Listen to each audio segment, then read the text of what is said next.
Alright mga kabartusyo, mag-content muna tayo bago tayo maligo ngayong araw dahil ako po kasi ay masaya at gusto ko pong i-share sa inyo with this content po. Kasi marami na po sa atin at marami na po sa inyo ang nakakapanood po kasi ng mga videos ko, sa aking mga review, sa aking mga advices, sa aking mga collection ng mga pera, hindi lang sa coins, pati na rin ngayon sa mga paper bills.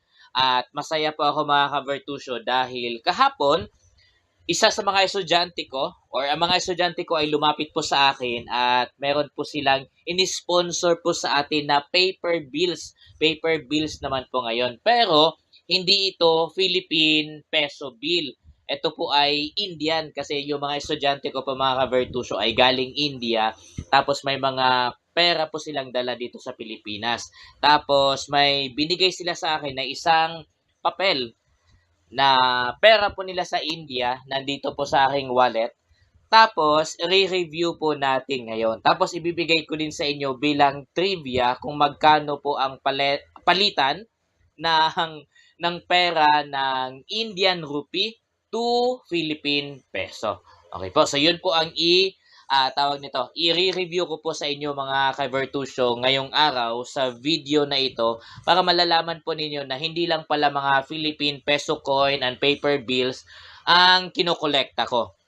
Lalo na sa grupo po namin. So pati mga pera ng ibang bansa, kung may mag-sponsor man sa atin or magbigay or pwede nating bilhin ay kasama po yan sa mga content natin dito sa Virtu Show! Yeah.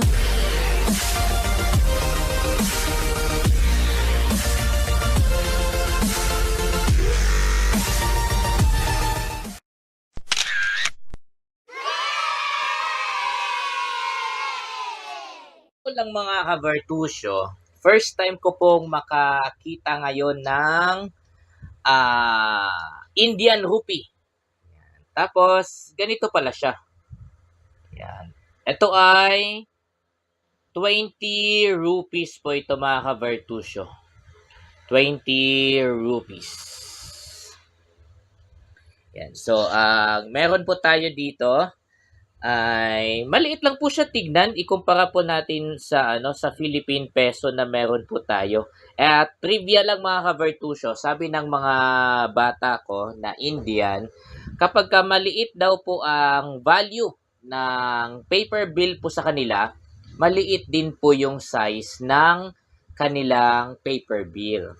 Kung malaki naman ang value ng paper bill nila, malaki din yung size ng paper bill.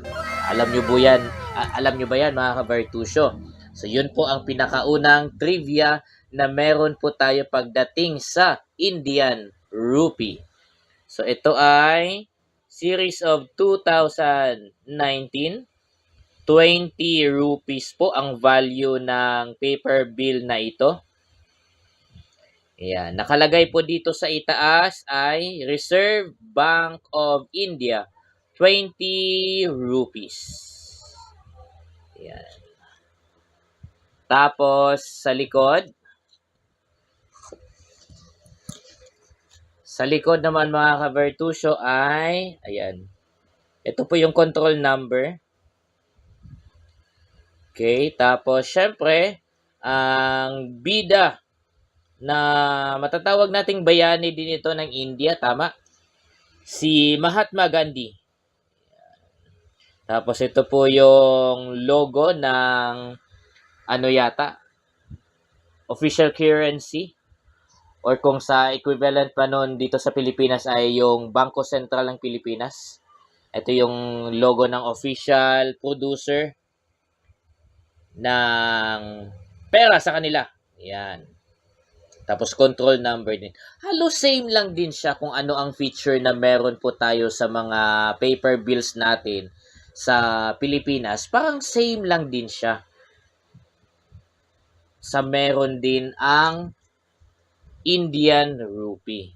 So dito din same din tayo. 'Di ba meron tayong picture ng isang cultural heritage na meron po tayo sa Pilipinas. Dito din, meron din silang picture. Ito ay Ellora Caves. Ellora Caves naman ito. one day makakapunta din ako sa lugar na ito. Na ito yata, kung hindi ako nagkakamali, ay isa sa mga cultural heritage na meron po sila sa India. Yan. Ito ay, hindi ko ito maintindihan, pero dahil meron pong salamin ni Mahatma Gandhi, most likely ito ay saying po ba ito? Sa mga makapanood po ng video na ito, pwede nyo pong sabihin sa akin kung ano ang nakasulat po dito. Pati ito yata din ay saying or reminder.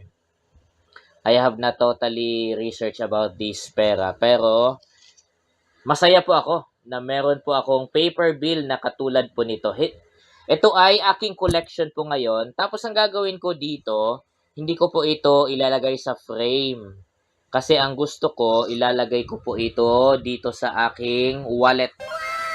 Ito po ang magiging laman ng aking wallet. Para kahit wala man akong laman na barya or pera na Philippine peso, at least meron akong 20 rupees.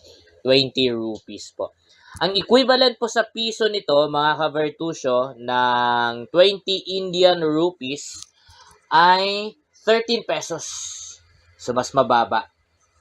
13 pesos po. So, 20 sa kanila, 13 pesos naman ang equivalent nito sa atin, sa Philippine peso.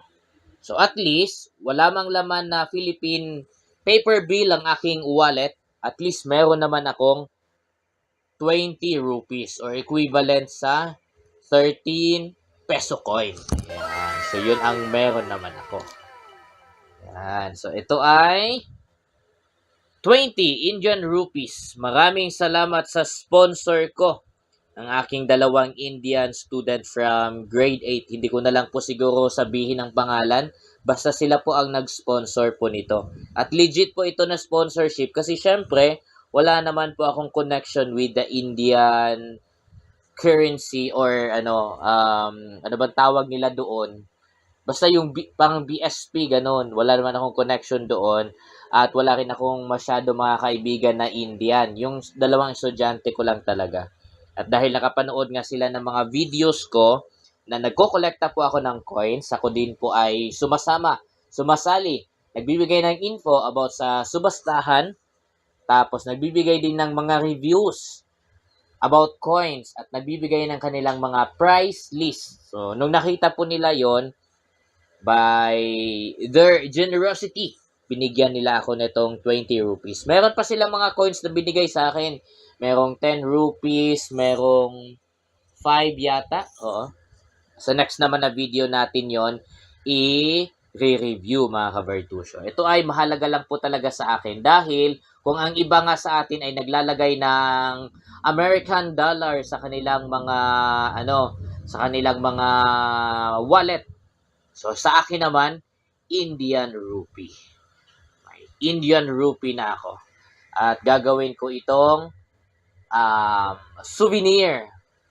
Hindi ko ito ipapapalit, syempre naman. Para palaging may laman na pera sa ibang bansa ang aking wallet.